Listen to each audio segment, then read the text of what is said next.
మనము real numbers లో వచ్చేటువంటి 4 మార్క్స్ విభాగంలో మరి వెరీ ఫస్ట్ ఎక్సర్సైజ్ మరి 1.1 ఎక్సర్సైజ్ లో మనకు 3 ప్రాబ్లమ్స్ ఉన్నాయి. ఈ యూక్లిడ్ డివిజన్ లెమ్మాను యూజ్ చేసుకొని చేసేటువంటి ప్రాబ్లమ్స్ లో మొట్టమొదటి ప్రాబ్లం వచ్చేసి ఏదైనా ఒక ధన బేసి పూర్ణ సంఖ్యను 6q+1 లేదా 6q+3 లేదా 6q+5 అనే రూపంలో రాయండి అనేటువంటిది మనకు ఫస్ట్ ఎక్సర్సైజ్ లో రెండో క్వశ్చన్ గా ఇస్తా ఉన్నాడు. అంటే any odd positive integer can be written as 6q+1 or 6q+3 or 6q+5 అనేటువంటి ప్రాబ్లం గురించి మనం ఇప్పుడు డిస్కస్ చేసుకుందాం. మరి ముందుగా యూక్లిడ్ డివిజన్ లెమ్మా అంటే ఏంటి అనేటువంటి ఒకసారి బ్రీఫ్ గా డిస్కస్ చేసుకుంటే మరి a = bq+r మరి ఇక్కడ కండిషన్ 0 ≤ r r b అనేటువంటిది చెప్పుకుంటాం. మరి ఇక్కడ a అంటే ఏంటి, b అంటే ఏంటి, q అంటే ఏంటి, r అంటే ఏంటి ఒకసారి మనం డిస్కస్ చేసుకుంటే మరి మామూలుగా మనకు తెలిసినటువంటి భాగాహార పద్ధతిలో a వచ్చేసి విభాజ్యము అని తీసుకుంటాము, డివిడెండ్ అనేటువంటి తీసుకుంటాం. సో అలాగే b ఎవరికైతే మనం భాగిస్తున్నామో ఆ భాగించే దాన్ని భాజకము అని అంటారు, డివైజర్ అని అంటారు. మరి ఇక్కడ ఉన్నటువంటి q వచ్చేసి కోషియంట్ లేదా భాగఫలము అని చెప్తాం. మరి లాస్ట్ లో మనకు వచ్చేటువంటిది శేషం, దట్ ఈస్ రిమైండర్ అని చెప్పుకుంటాం. అంటే మనకు తెలిసినటువంటి విషయము విభాజ్యము దట్ మీన్స్ డివిడెండ్ భాజకము ఇంటూ భాగఫలము ప్లస్ శేషము అనేటువంటి దిశగా మనం చెప్పుకుంటాం. That means dividend divisor into quotient plus reminder.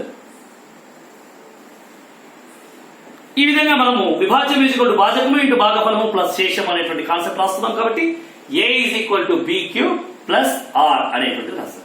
మరి ఇక్కడ ఏంటి కండిషన్, 0 ≤ r b. ఈ కాన్సెప్ట్ అనేటువంటి అర్థం రాస్తాము, బట్ ఈ కండిషన్ దగ్గరే మనం ఇబ్బంది పడతా ఉంటాం. ఎందుకు ఆ కండిషన్ రాయాలి అంటే దీని అర్థం ఏంటంటే the remainder value is always r0 and b. That means శేషం యొక్క విలువ ఎప్పుడు కూడా 0 అయినా అవుతుంది లేదా భాజకము కంటే తక్కువగా ఉంటుంది అని దాని అర్థం. ఒకసారి మనము 2తో 5ను భాగిద్దాం. 2తో 5ను భాగహారం చేసినప్పుడు 2 రెంట్ల 4 అనేటువంటి చెప్తాం. మరి ఇక్కడ భాగఫలంగా 2 తీసుకుంటే శేషం వచ్చేసి 1 వచ్చింది. మరి రెండో కండిషన్ లో 2తో 6ను భాగహారం చేసినప్పుడు 2 3 6 అని చెప్పాం, శేషం వచ్చేసి 0 అనేటువంటిది వచ్చింది. అంటే ఇక్కడ 0 వచ్చింది, ఇక్కడ 1 అనేటువంటిది వచ్చింది. అంటే ఈ రెండు కూడా మనకు భాజకం కంటే చిన్న విలువలుగా వచ్చాయి. మరి అదేవిధంగా ఇంకొకటి మనం గమనించినట్లయితే 8ని 2తో భాగహారం చేసినప్పుడు ఏం చేస్తాం, మనము 2 3 6 అని రాస్తామా, 2 3 6 అని రాస్తే మరి శేషం ఎంత వచ్చింది, 2 వచ్చింది.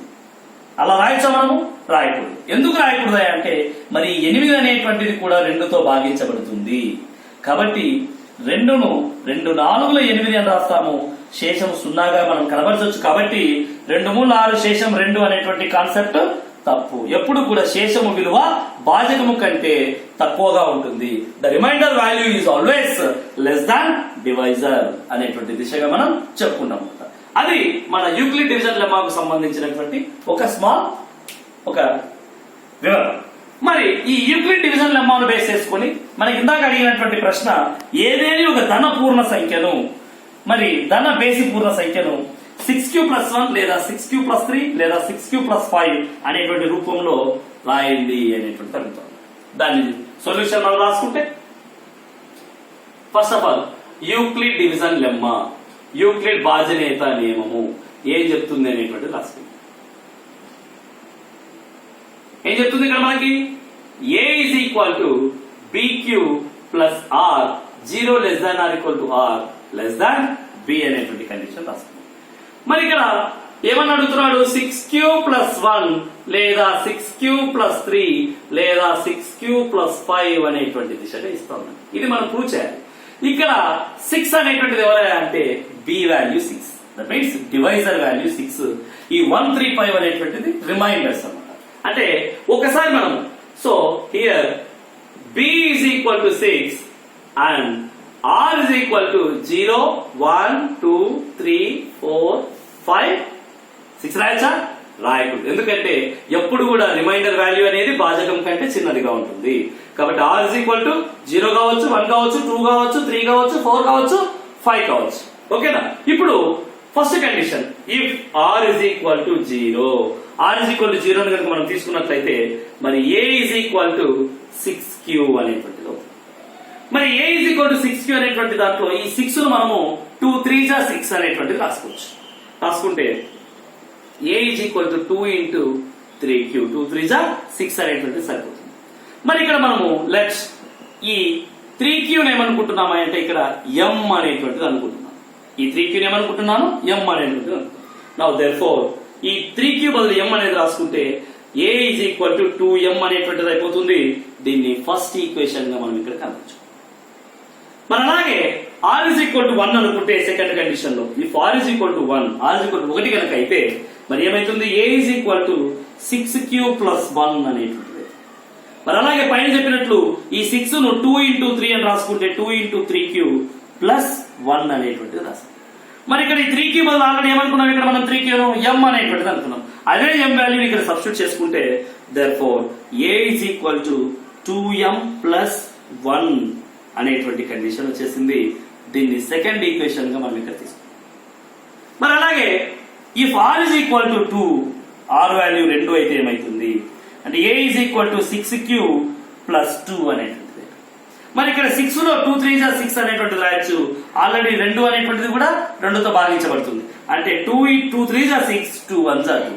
కాబట్టి ఇక్కడ మనం ఏం చేద్దాం అంటే 2 ను కామన్ గా రాసుకుందాం. రాసుకుంటే 2 3 6 plus 2 1 2 అంటే 3q plus 1 అనేటువంటిది వచ్చింది. అగైన్ ఇక్కడ మనం ఏమనుకుంటున్నామంటే ఈ 3q plus 1 ను n అనేటువంటిది అనుకో అని చెప్పి చెప్తాం.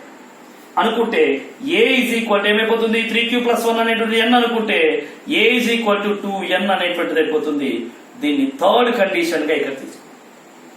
మరి అలాగే ఇక్కడ r is equal to 0 తీసుకున్నాం, 1 తీసుకున్నాం, 2 తీసుకున్నాం.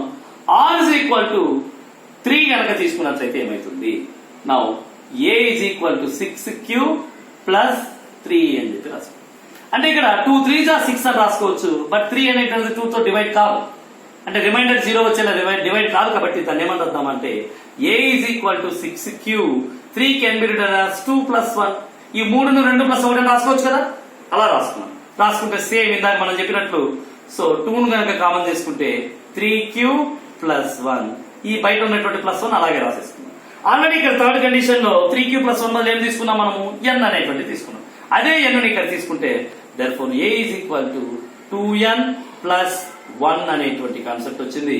దీన్ని మనం 4 అనేటువంటి తీసుకున్నాం. మరి అలాగే if r is equal to 4 అనేటువంటి తీసుకుంటే now same a is equal to 6q plus 4 అయిపోయింది. మరి ఈ 2 3 6, 2 2 4 పోతుంది కాబట్టి 2 ను బయట రాసుకుంటే 3q plus 2.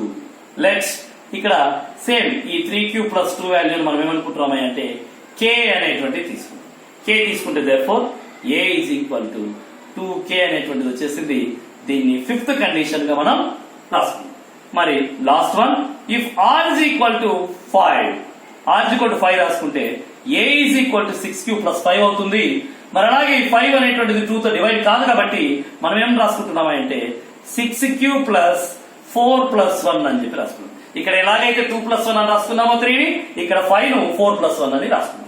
రాసుకున్న తర్వాత same a is equal to 2 common తీసుకుంటే 2 3 6 plus 2 2 4 plus 1 అలాగే వచ్చేసింది. Now a is equal to 2 into already 3q plus 2 మనం k అని అనుకున్నాం కాబట్టి a is equal to 2k plus 1 అనేటువంటిది అయిపోయింది. ఈ కండిషన్ మనం 6 అనేటువంటిది అయిపోయాయి. r is equal to 0 తీసుకున్నాం, 1 తీసుకున్నాం, 2 తీసుకున్నాం, 3 తీసుకున్నాం, 4 తీసుకున్నాం, 5 కూడా తీసుకున్నాం. ఒకసారి మనం బాగా గమనించినట్లయితే ఇక్కడ మనకు సరి సంఖ్య యొక్క సాధారణ రూపం ఎలా ఉంటుంది, బేస్ సంఖ్య యొక్క సాధారణ రూపం ఎలా ఉంటుంది, general form of even number and general form of odd number అనేటువంటి దాని గురించి ఒకసారి మనం మాట్లాడుకుంటే general form of even number ఎలా వస్తుంది? ఎస్, ఎనీ న్యాచురల్ నంబర్ ఏదైనా ఒక సహజ సంఖ్యను మనం 2తో గనక హెచ్చింపు చేసినట్లయితే గుణించినట్లయితే వచ్చేటువంటి సంఖ్య తప్పనిసరిగా సరి సంఖ్య అవుతుంది అని లోయర్ క్లాస్ లో మనం డిస్కస్ చేసుకున్నాం. దట్ ఈస్ 2x కావచ్చు, 2a కావచ్చు, 2n కావచ్చు, వాట్ ఎవర్ ఇట్ ఈస్. ఏదైనా ఒక సంఖ్యను 2తో హెచ్చింపు చేసినామంటే వచ్చేటువంటి సంఖ్య సో సరి సంఖ్య అనేటువంటి అవుతుంది. కాబట్టి general form of even number is 2x or 2m or 2a whatever it is. అలాగే బేసి సంఖ్య యొక్క సాధారణ రూపం ఏమైనా చెప్పుకుంటున్నాము, ఆ వచ్చినటువంటి సరి సంఖ్యలో నుంచి ఒకటిని కలిపినా లేదా ఒకటిని తీసేసిన మరి బేసి సంఖ్య యొక్క సాధారణ రూపంగా లోయర్ క్లాసెస్ లో తెలుసుకున్నాం.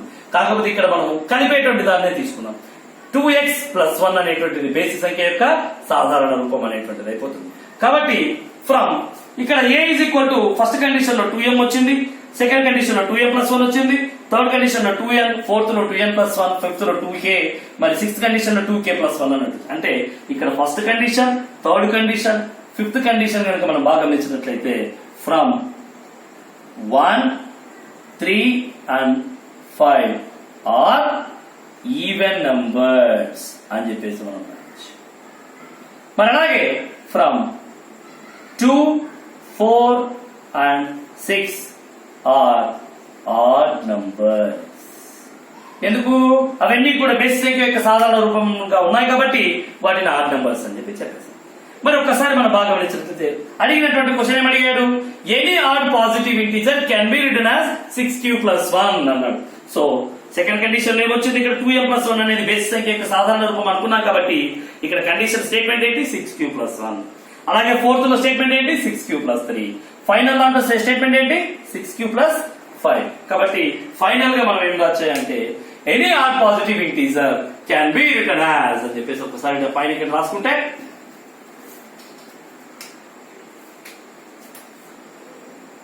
Any odd positive integer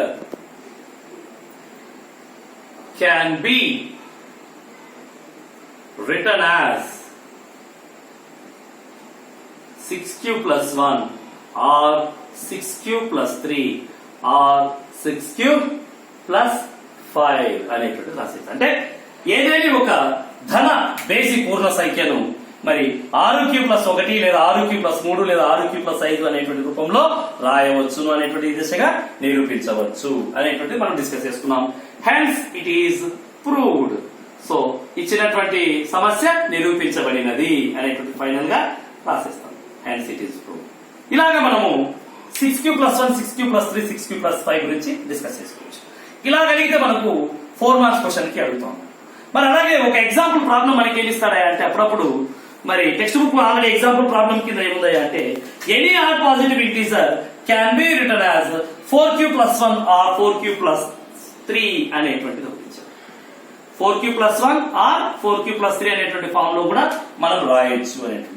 same దీని మాదిరే ఇక్కడ మనము బి వాల్యూ ఇక్కడ 4, మరి ఆర్ వాల్యూస్ వచ్చేసి ఎలా ఉంటాయి 0, 1, 2, 3 అనేటువంటి మనం తీసుకుంటే సేమ్ ఇందాక మనం ఏ విధంగా అయితే చెప్పామో మరి first condition r = 0, r = 1, r = 2, r = 3 కనుక మనం చేస్తే మరి ఇక్కడ b = 4q అనేటువంటిది అవుతుంది.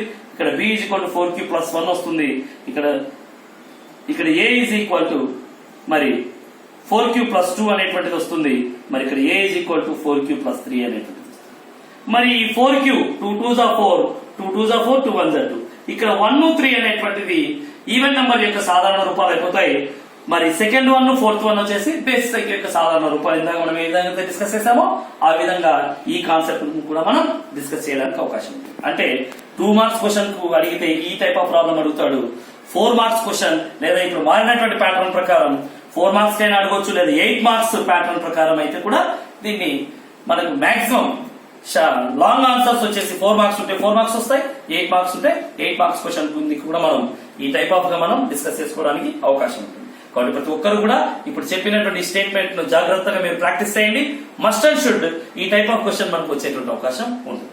Thank you.